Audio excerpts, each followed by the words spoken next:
the speed, reach for the whistle, go where the rail may run. Reach for the words, reach for the story, follow the rainbow sun. To a shining time station, where dreams can come true, waiting there for you. So much to see, so far to travel, so much to learn to know. Friends by your side, hopes to hold on to, who knows how far you'll go.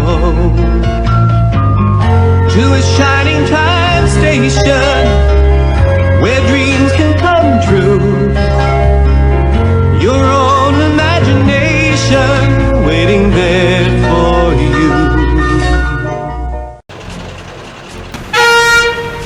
It was a busy time on the island of Sodor, and all the engines were very busy.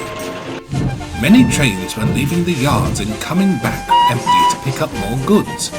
The trucks complained, but then again, trucks always do. "We get no rest! We get no rest!" they grumbled. The main reason for the extra trains was that the Fat Controller was building a new station and lots of building supplies were being delivered to the site. Even though the engines were keeping the trains to time, the Fat Controller thought they could use some help. So he decided to bring in another engine to help. The only engine available was Wilbert, the Dean Forest engine. Wilbert was only a saddle tank engine, but the Fat Controller trusted him because he was very powerful and could handle any train he was given. Thanks to Wilbert, the station was almost close to completion.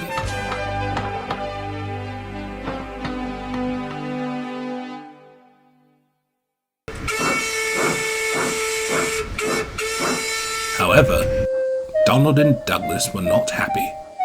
They liked Wilbert, but since he arrived to assist with the supply trains, he had been worshipped like a god, which made the twins secretly jealous. They had been darting back and forth between the station worksite and the Little Western, and had received no praise for their hard work. "I dinna like this, Dougie." "Aye, neither do I. Everyone is praising yon Wilbert for taking a train or two, but we've been taking them every day since day one. Ach, it's not right." "The only thing that's not right is your attitudes." The twins looked up to see Toby roll up alongside them. "You should be thankful Wilbert is able to come here at all. He's due for an overhaul soon, and is essentially running himself into the ground." "Me and Dougie are not too far off from an overhaul ourselves, Toby." "That may be, but we're lucky to have a top-class workshop that can mend us in a record time. On the mainland, it can take a few years to have an engine back on his wheels." "Well, that's the other railway's fault. Anyway, we don't have time to talk politics. We've got a supply train to take. Come on, Dougie."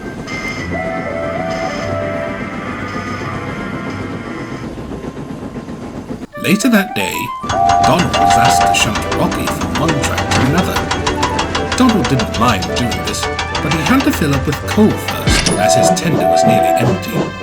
When the Caledonian engine returned, he was shocked to see Wilbert being coupled up to Rocky and move him from one track and place him on another. "That was my job!" "Sorry, but the foreman couldn't find you and didn't want to wait, so he asked me to do it instead." Donald was about to continue but was interrupted by a foreman who asked him to bring some wagons over from a nearby siding. Donald said no more as he fumed away. Next, it was Douglas's turn to have a run-in with Wilbert. As Wilbert was moving out of a siding, his brakes jammed and he stopped in the middle of the points, trapping Douglas on his line. Douglas was cross. "Come on, I've got places to be." "Sorry, but I might be stuck here a while." By the time Wilbert's brakes were fixed, Douglas was very late. He quickly left the yards and made his way over to the worksite.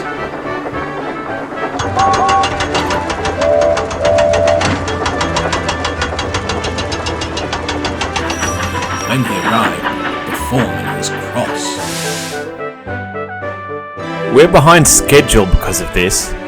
"But it's not my fault, sir. I was trapped in a siding because Wilbert was." "I don't want to hear any of your excuses." I'll be telling Sir Topham Hatt about this. And he walked away. Douglas was left fuming. Later, he told his twin all about it. They both agreed that something must be done. Diesel, who was nearby and heard the twins complaining, took delight in the matter and saw a chance to cause mischief. Well, what have we got here? 2 Scottish kettles boiling over by the looks of it. What do you want, Diesel? Oh, nothing important, just a bit of peace and quiet while I rest. But that's hard to come by nowadays when you two are around boiler raking over a Wilbur. We have our reasons, you shoebox on wheels, Pa, if you ask me, he went on. it sounds like you two are jealous and thinks he deserves some form of comeuppance. I don't have any ideas myself, but I'm sure whatever you two come up with, it won't be too troublesome. And he rode away, chuckling to himself. Donald and Douglas looked at each other. Do you think we should listen to Diesel? I'm not sure, but I feel like he was hinting at something. I'm sure whatever you two come up with, it won't be too troublesome. Troublesome trucks. Or maybe we should ask the trucks to teach Wilbert a lesson. And then if it goes wrong, they can take the hit for it. Excellent. Yon Wilbert won't expect it at all. Sometimes I impress myself with my own deviousness.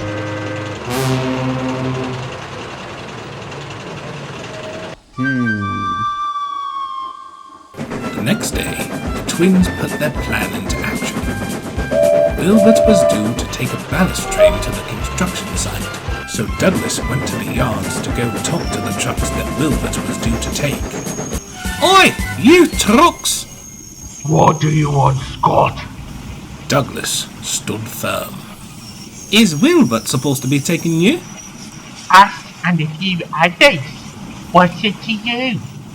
Me and Donny want you to do us a favour. The trucks looked at each other. They weren't expecting this today. Well, mistake. We need you to delay Wilbert from bringing you to the construction site. Can you do that? Okay, I'm sure we can do that. Wait, dummy, don't agree to anything yet. We need something to sweeten the deal. Oh yeah. What do we get out of it? Well, I suppose ye can hold me and Donny back when we take you. Ooh, that's not bad. You happy with that? Yeah, I think I can settle for that. You got a deal. Perfect. If anyone asks, I didn't talk to you. And Douglas puffed away. A few minutes later, Diesel oiled into the yard. He stopped beside the trucks. I hear the Scots have a job for you. They asked me to come over and talk to you as they found they didn't explain their motives that clearly. They want you to bump them off the rails and at the site of the new station. Quite a harsh trick if you ask me, but that's what they told me to tell you. And he sniggered away. But little did he know, Toby had been watching him.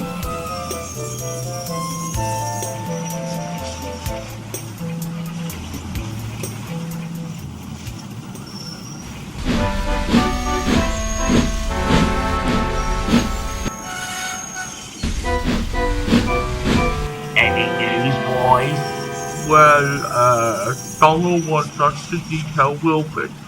No, you idiot. He wants us to derail Wilbert. No, Wilbert,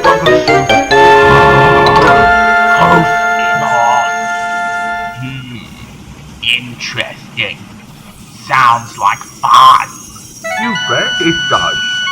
So, what's the plan? Okay, you lot, listen up.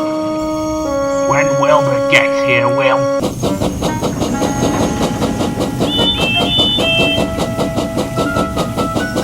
Come along, you lot. No nonsense. we'll give him nonsense.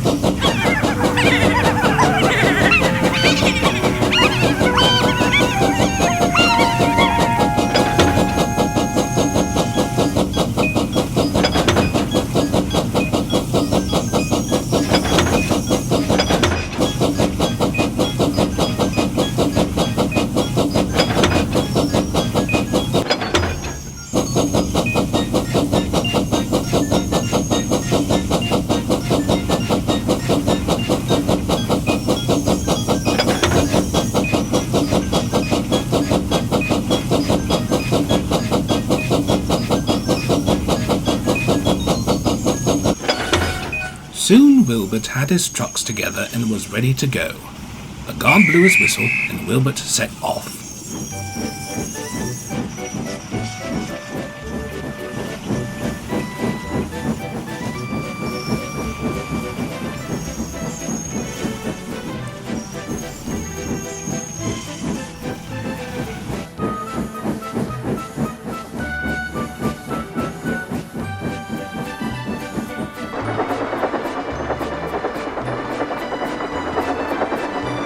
Okay, get ready. We'll put our plan into action when I give the word. Right?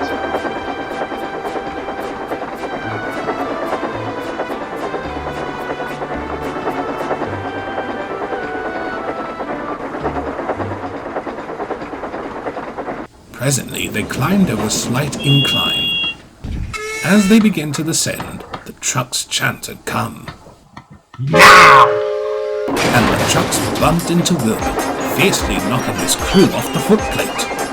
Wilbert was now a runaway. Help! Help! He cried, but there was nothing he could do as the trucks pushed him on down the line. The new station site came closer and closer. With his last bit of steam, Wilbert managed to force out a warning whistle. A quick-thinking shunter heard the warning, and without hesitation set the points away from the station and into a nearby siding. After that he ran to safety and waited for the crash.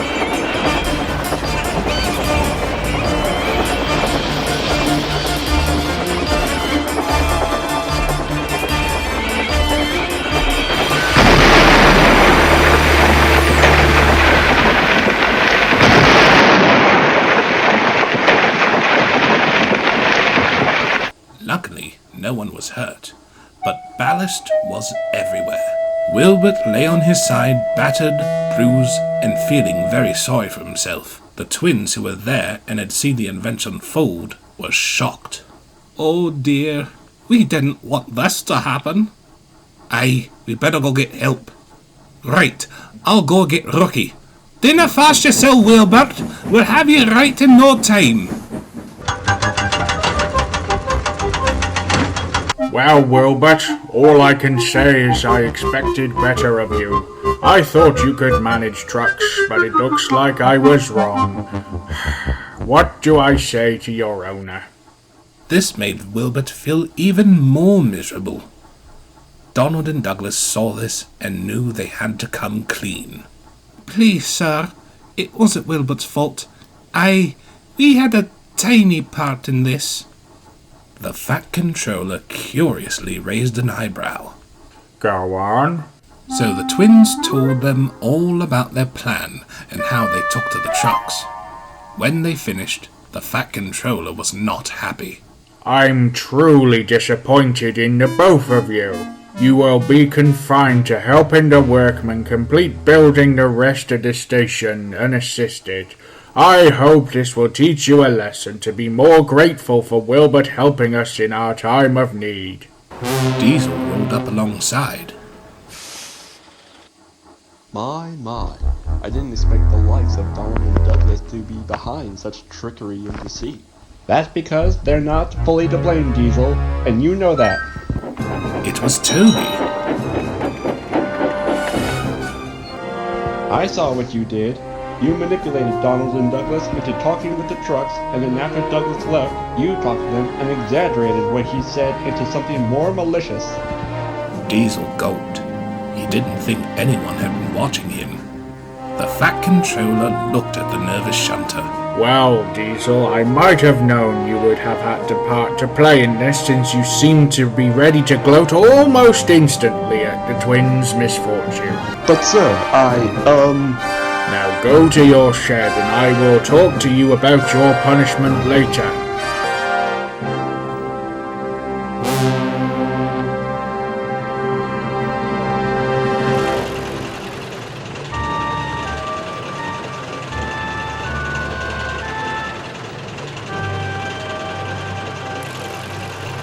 Now then, Wilbert, I hear your boiler ticket is close to expiring. Is that true? Yes, it is, sir. But what does that have to do with... Right, then there is a lot to do. Donald will take Wilbert to our works immediately for a full overhaul. I want him to be repaired in time to pull the special train for the opening ceremony of the station. Wilbert was shocked. He didn't expect the Fat Controller to say that. Do you really mean it, sir? Of course. I did hear about how hard you have been working lately, and I thought it would be a suitable thank you for the effort you've been putting in. Consider the overhaul a token of apology for your accident and how you have been treated. Wow! Thank you so much, sir. Donald and Douglas, your punishment still stands, but I will loosen your workload slightly and allow Toby here to help out as well, since Diesel manipulated you. Now off to work, everybody. Yes, sir. Yes, sir. And the engines went back to work.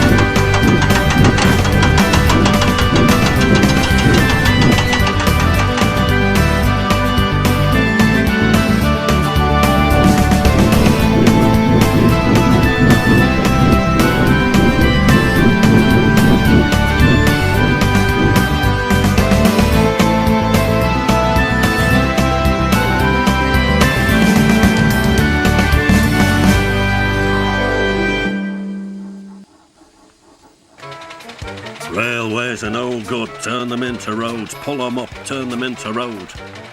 Railways are no good, turn them into... Shut up! I was only trying to be useful. A few months later, the station was finally finished.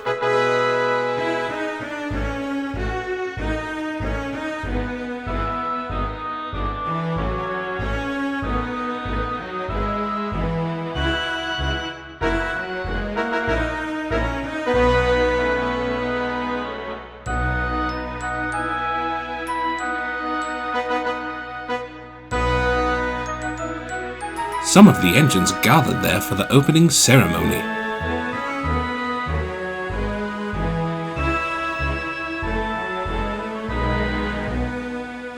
Toby, Donald, and Douglas all stared down the line, knowingly hoping to see a familiar shape of a saddle tank. Ugh, it's not looking too good. Aye, he should have been here by now. Don't worry, you two. I'm sure he will be here soon enough. 5 minutes passed.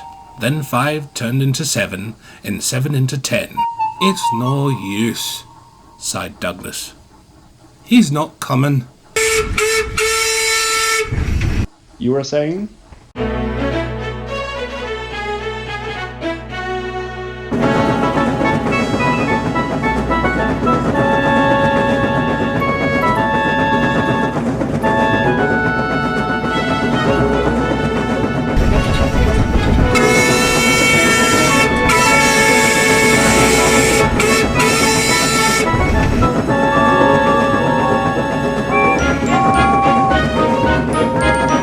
Sorry I'm tad late. One of the coach's brakes kept slipping on. Not to worry, you're right on time.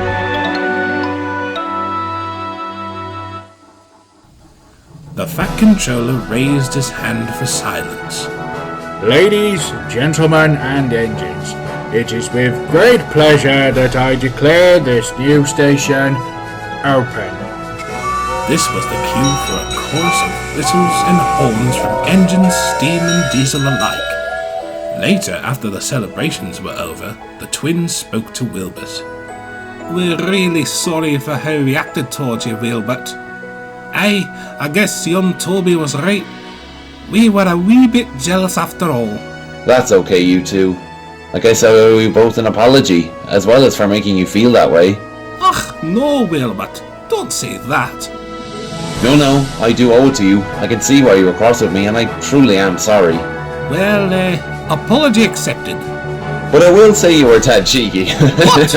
Why, you? As the three friends laughed away into the evening, they all agreed that rather than being separate, together they were all really useful engines. But what about Diesel? Well, he was sent to the Dean Force Railway and couldn't come home until he had learned to be as quiet as the forest itself. I think he deserves his punishment. Don't you?